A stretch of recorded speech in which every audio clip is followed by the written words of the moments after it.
جن رشتوں میں روحانیت نہ ہو، جن کے ساتھ آپ مخلص نہ ہوں، وہ اکثر عام لوگوں کے عام لفظوں کی نظر ہو جاتے ہیں، اور جن کی بنیاد روح سے ہو اور ان کا حق ادا کیا جاتا ہو، ان کی مضبوطی اور پاکیزگی کو لفظ اور حالات مات نہیں دے سکتے۔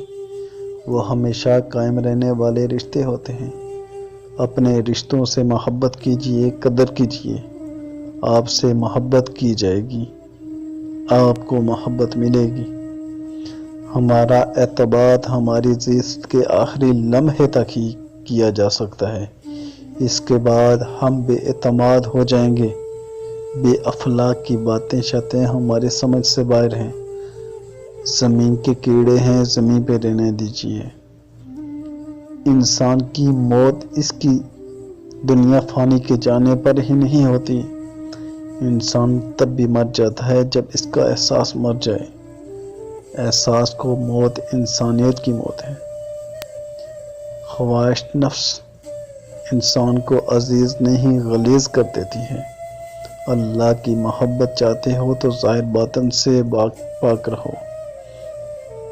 جب تنہا رہنا اچھا لگے تو رب کو قریب لانے میں اور اس کے قریب ہونے کی کئی موقع بشر کو ملتے ہیں۔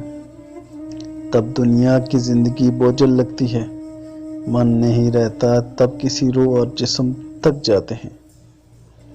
اگر بشر چاہے تو تب اپنی تنہائی کو اور سکون دہ کر سکتا ہے، اور وہ سکون عارضی نہیں ہوگا۔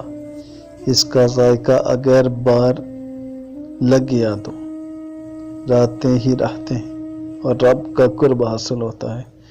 نور خوشبو، معتبر پاکی، جسم و دل و جان منور ہو جاتی ہے۔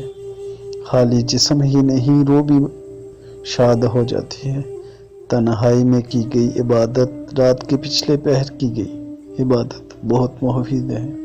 اللہ کریم ہمیں ہمت دے کہ ہم اپنی تنہائی کو پاک کر سکیں۔ اللہ کا کرم سبھی پر ہو، آمین ثم آمین۔